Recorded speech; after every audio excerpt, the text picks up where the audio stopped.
बिस्मिल्लाहिर्रहमानिर्रहीम। आज हम अल्लामा इकबाल ओपन यूनिवर्सिटी की बुक जो है 8602 बीएड की, उसका चैप्टर 2 देखेंगे। चैप्टर 2 के अंदर एक टॉपिक है टेबल ऑफ स्पेसिफिकेशन। तो सबसे पहले हम जानते हैं कि टेबल ऑफ स्पेसिफिकेशन क्या होता है। टेबल ऑफ स्पेसिफिकेशन में हमने डिसाइड करना होता है कि हमारे पास अगर 20 क्वेश्चन है तो चैप्टर 1 में से हमने कितने लेने हैं, चैप्टर 2 में से हमने कितने लेने हैं, चैप्टर 3 में से कितने लेने हैं। यानी कि हर चैप्टर में से कितने कितने क्वेश्चन चूज़ करने हैं और जो क्वेश्चन हम चूज़ करने जा रहे हैं उनका कितनी कितनी परसेंटेज हमने रखनी है, कितने परसेंट नॉलेज लेवल के होंगे, कितने परसेंट कंप्रीहेंशन लेवल के, कितने परसेंट एप्लीकेशन लेवल के क्वेश्चन होंगे। तो सबसे पहले हम टेबल ऑफ स्पेसिफिकेशन बनाते हुए सबसे पहले हम डिसाइड करते हैं यहाँ पर कि हमने कितने क्वेश्चन टोटल लेने हैं। एमसीक्यूज़ पेपर अगर हम एक बना रहे हैं उसमें हम 40 क्वेश्चन लेंगे, 50 लेंगे, 30 लेंगे, 10 लेंगे। हम क्लास के लेवल के हिसाब से और according to time and level, यानी कि या तो हमने देखना होता है कि हमारे पास टाइम कम है तो हम कम चूज़ करेंगे, अगर टाइम ज़्यादा है तो हम ज़्यादा चूज़ कर लेंगे और फिर देख लेते हैं कि लेवल कौन सा है। तो according to time and level हमने 40 चूज़ कर लिया कि हमने 40 एमसीक्यूज़ का एक पेपर डेवलप करना है। अब हमारे पास 3 चैप्टर हैं, नंबर सिस्टम है, अलजेब्रा है और जियोमेट्री है। अब इन 3 चैप्टर में से हमने 40 क्वेश्चन लेने हैं। अब 40 क्वेश्चन जो हमने लेने हैं, हमने सबसे पहले एसएलओज, उनके एसएलओज पढ़ने, जो लर्निंग आउटकम्स दिए होते हैं, पहले हमने उनको स्टडी करना है। अब मैथ के जो एसएलओज हैं उनको हम जब ऑब्जर्व करेंगे, इन तीनों के एसएलओज लेंगे, हम देखेंगे इन तीनों में से कितने परसेंट फर्स्ट चैप्टर के एसएलओज हैं, कितने परसेंट सेकंड चैप्टर के एसएलओज हैं, कितने परसेंट थर्ड चैप्टर के एसएलओज हैं। तो बिलफर्ज हमारे पास वो आ जाते हैं कि नंबर सिस्टम के एसएलओज 25% हैं और अलजेब्रा के एसएलओज जो हैं वो 50% हैं, ज्योमेट्री के एसएलओज जो हैं वो 25% हैं। तो ये परसेंटेज हमें हमारे पास आएगी कि जितने भी एसएलओज हमें दिए हुए हैं उनमें से हम काउंट करेंगे कि फर्स्ट चैप्टर में से कितने हैं। अगर टोटल 10 एसएलओज हैं और पहले चैप्टर के उसमें से आपके पास 3 एसएलओज आते हैं तो आप 33% रख लेंगे। तो इसी तरह अगर 20 एसएलओज हैं और पहले चैप्टर के 5 हैं तो वो 25% हो जाएंगे। तो इस तरह से ये परसेंटेज तो हमारे पास आ जाएगी वहाँ से कि एसएलओज की काउंटिंग के बाद। अब ये 25% जब हमारे पास आएगा, हम 40 का 25% जब फाइंड करेंगे तो वो हमारे पास 10 आ जाएगा। फिर 40 का 50% फाइंड करेंगे 20 आ जाएगा, 40 का 25% फाइंड करेंगे 10 आ जाएगा। अब इसके बाद ये परसेंटेज जो हमें नीचे नज़र आ रही है, हमें इसकी भी ज़रूरत है। अब ये कहाँ से आएगी? अब हमने देखना है कि इन तीनों चैप्टर के जितने भी एसएलओज दिए गए हैं, इन तमाम एसएलओज में से नॉलेज लेवल के कितने हैं, कंप्रीहेंशन लेवल के कितने हैं, एप्लीकेशन लेवल के कितने हैं। अब ये हमें कैसे पता चलेगा? इनकी पहचान ये होती है कि जो नॉलेज लेवल के आपके पास एसएल होंगे उनके लिए स्पेसिफिक वर्ड्स नॉलेज लेवल के इस्तेमाल के लिए यूज़ हम करते हैं।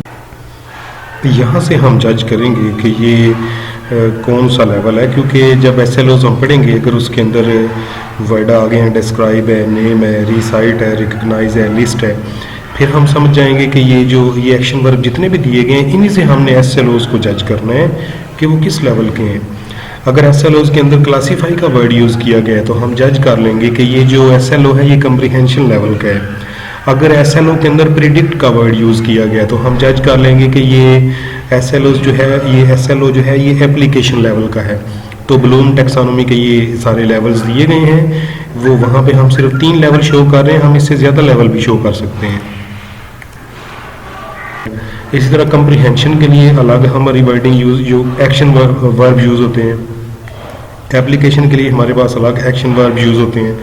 तो उन एक्शन वर्ब जो एसएलओज में दिए होंगे उनसे हम जज करेंगे कि ये एसएलओ जो है ये नॉलेज लेवल में आता है, कंप्रीहेंशन लेवल में आता है, ये एप्लीकेशन लेवल में आता है। जब हम एसएलओज की काउंटिंग करेंगे हम देखेंगे कि 25% जो है वो नॉलेज लेवल के हैं।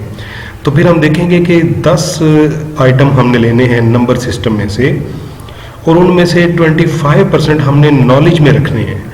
तो जब 10 का हम ये 25% निकालेंगे तो जो भी इसका आंसर हमारे पास आएगा वो हम यहाँ पे लिखेंगे। इसको हम कैसे लिखेंगे कि 10 मल्टीप्लाई, हम इसको कर लेते हैं कि 10 मल्टीप्लाई हम कर लेंगे इसको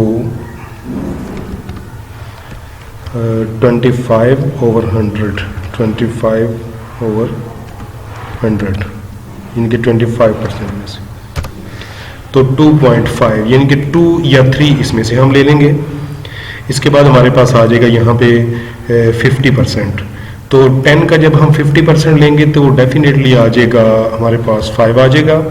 तो इसका जब 25% लेंगे तो इसको हम इसका भी आंसर आ जाएगा 2.5। इसी तरह से जब हम अलजबरे की बात करेंगे, अलजबरे वाले चैप्टर के 20 SLOs हैं और 20 का हम 25% निकालेंगे तो यहाँ पे हमारे पास इसका आंसर आ जाएगा। ये देखें, यहाँ पे हम लिखेंगे 20 मल्टीप्लाई 25/100, तो ये हमारे पास आ जाएगा इसका आंसर 5। तो जब ये 50 है तो 20 का 50% डेफिनेटली 10 आएगा, तो 20 का 25% डेफिनेटली फिर से 5 आएगा हमारे पास।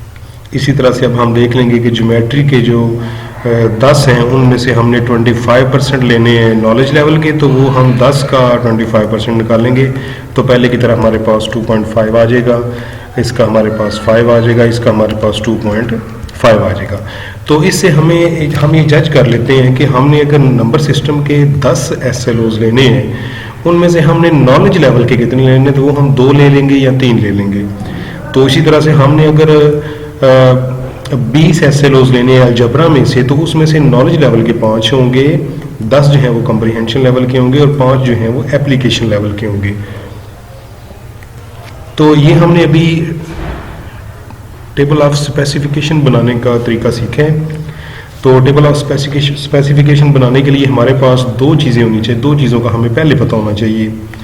एक, हमने टोटल कितने आइटम्स लेने हैं, दूसरी चीज़ SLOs हमारे सामने होने चाहिए और SLOs में से हमने ये जज कर लेना है कि हर चैप्टर के कितने कितने SLOs हैं, उनकी परसेंटेज हमने निकाल लेनी है। और दूसरी बात, हमने ये देखना है कि ये जो SLOs टोटल दिए गए हमारे पास, उन SLOs में से कितने % SLOs जो हैं वो नॉलेज लेवल के हैं, कितने कम्प्रीहेंशन लेवल के, कितने एप्लीकेशन लेवल के। और ये हमें कैसे पता चलेगा कि ये SLO नॉलेज लेवल का है, ये कम्प्रीहेंशन लेवल का है, ये एप्लीकेशन लेवल का है, ये कैसे पता चलेगा? ये उनमें जो एक्शन वर्ब यूज होंगे उनसे हम जज करेंगे कि ये SLO जो है वो नॉलेज लेवल का है या ये SLO कम्प्रीहेंशन लेवल का है।